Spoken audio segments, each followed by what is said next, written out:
Everybody wants to come and make a deal, and we're working with a lot of different countries, and it's all going to work out very well. I think it's going to work out really very well. We think we're in very good shape. We think we're doing very well. Again, there'll be a transition cost and transition problems, but in the end, it's going to be a beautiful thing. President Trump there saying he thinks it is going to work out, but he was asked if he's been in touch with President Xi of China, because of course now the cumulative tariffs on China are at 145%. He wouldn't answer. He just said he thinks it is going to work out. But that was a long cabinet meeting, and there are many things certainly to fact check here. Yeah, a lot of adulation and praise from cabinet members for the president. A lot to fact check as well.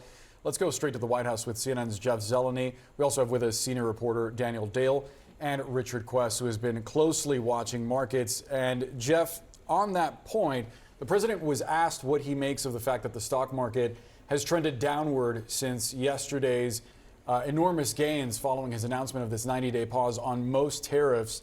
The president there is saying that he hasn't been watching the market today. So today the president is not watching the market. Yesterday, of course, we know he was watching the market. Look, the president in the cabinet room there is just steps away from the Oval Office. He, of course, has the full battery of aides around him and information at his fingertips. He was having a long cabinet meeting by design. This is something that was on the agenda today, so the president can be meeting with his advisors, but so he perhaps would not have to be watching the market bit by bit, but he's very aware of what is going on in the market. There is no doubt about that. But the reality here is we can always put to bed the question, is the president watching the market? Yes, he is. The bond market as well. But I thought the Treasury Secretary, when he was asked that direct question about the market today, his response was quite interesting. Let's watch. As we go through the queue and settle with these countries who are going to bring us their best offers, we will end up in a place of great certainty over the next 90 days on tariffs. We had very good inflation numbers today. Oil's down. We had a successful bond market, so I don't see anything unusual today. He doesn't see anything unusual. There will be certainty in 90 days. Of course, there's uncertainty right now. But look, the Trump administration is trying to put a good light on the fact that the market is once again responding to the trade war that is at hand. Never mind the one that has been set aside, but the reality here is that the U.S. and China are on the brink of a very significant and serious trade war. So that is what the market is doing. But by and large, otherwise in the cabinet meeting, we did see Elon Musk literally sitting at the table there. It's the first time we have seen him in public, of course, since all this ended. We know very clear what side he was on in this whole discussion over trade. He thought the Peter Navarro side of things pushing for sweeping tariffs was wrong. So Elon Musk clearly back at the table here, but otherwise it clearly was a moment for the president to be built up a bit, if you will, pumped up a bit by his staff by saying how great things are, even as we know there are many challenges afoot in the markets and otherwise. Yeah, he was getting a lot of love, which perhaps he was needing today. Jeff Zeleny, thank you so much. Let's scoot on over to Daniel Dale, our resident fact checker. And there's a lot to fact check here. Maybe hard to do it all. I'll let you take it away. I did just want to mention one thing, which was RFK Jr. talking about the measles outbreak, because he seemed to say, hey, we're doing such a great job in the U.S. Look at Europe. There are so many more people who are sick with measles, who have died from measles. We just need to be clear. That is an issue that is being driven by measles illness in Romania and Kazakhstan, which obviously do not have as good of healthcare systems as the U.S. So when you look at the places in Europe that do, some places are doing better than the U.S. I just wanted to put that one out there. Daniel, what did you see? Thank you. So I'll try to stick mostly to the big news of the day, which is on tariffs, trade, and foreign affairs. President Trump keeps saying that the U.S. has a $1 trillion trade deficit with China. That's about quadruple the actual figure, which was $263 billion last year. If you only count trade in goods and don't count trade in services, it's about $295 billion, so still nowhere close.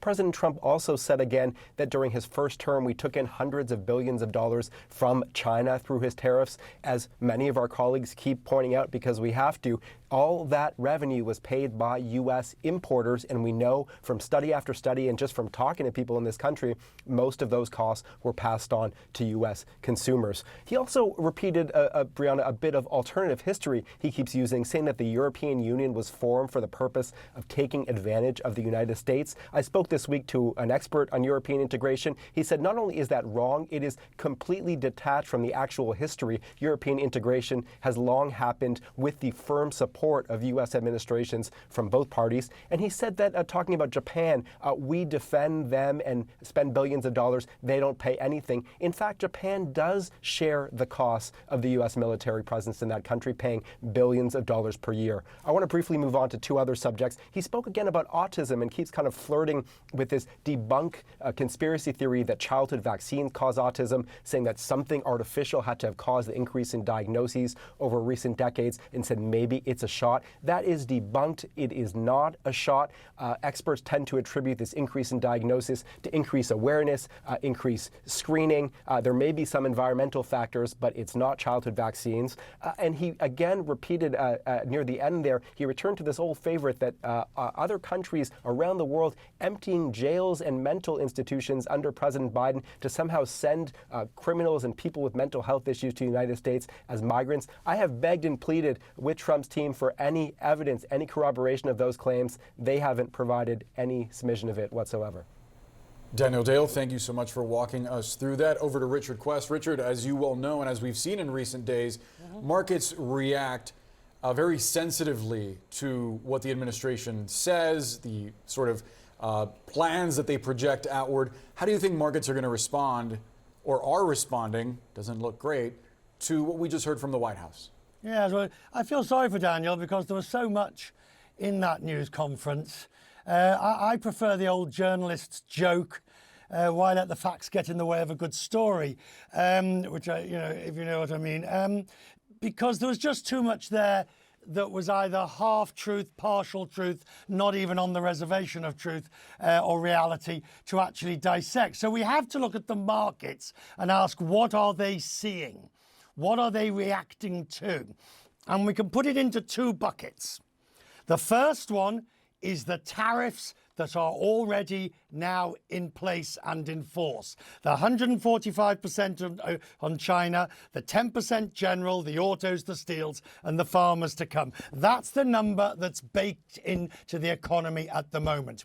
The next bit that they're reacting to is this 90-day process that you heard Scott Bessent talk about, of countries bringing to the table their best offer. And this, to a large extent, is the most optimistic part about it, because this is the part, if the administration gets right, they will rebalance trade in the US favor, which is what needs to be done. So that is a tempering, if you will, on the market. But the worry overall is that it's not going to happen, and that somehow it's going to fall apart and we'll be back to the high tariffs that we were going to see last week.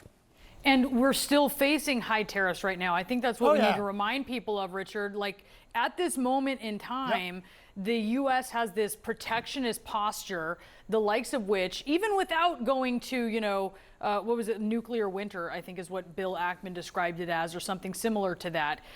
Even without going to that, this is really unprecedented, this moment we're at with these 10% tariffs and all the other ones. And the market knows that. Yes, I mean, depending on your definition, and there are several out there, the general tariff rate of the United States is the highest that it's been since about 1904. So we've never had 1904 to 1918. We've never had this level of tariff from the US in recent memory. And that's what you're seeing baked into the number. The 10%, I keep banging on about this, the 10% general tariff, the low floor, the floor, if you will, that the president announced yesterday, is 3 times higher than the previous average. The US average tariff against the world was 2.5% until yesterday. Now it is 10%. That is 3 times as much. If you add in China, which is 14% of imports, and by the way, you know, you want to talk about a level of amateurishness. Yesterday, the president said it was 125%. Today, the White House has to clarify it's actually 145%. You know that, again, that old joke, a dollar here and a dollar there, and pretty soon you're talking real money. The reality is the markets are confused. They are worried. They do not know how to model what is happening. And any way they do model, growth is lower and inflation is higher. Richard Quest, always appreciate the analysis. Thank you so much.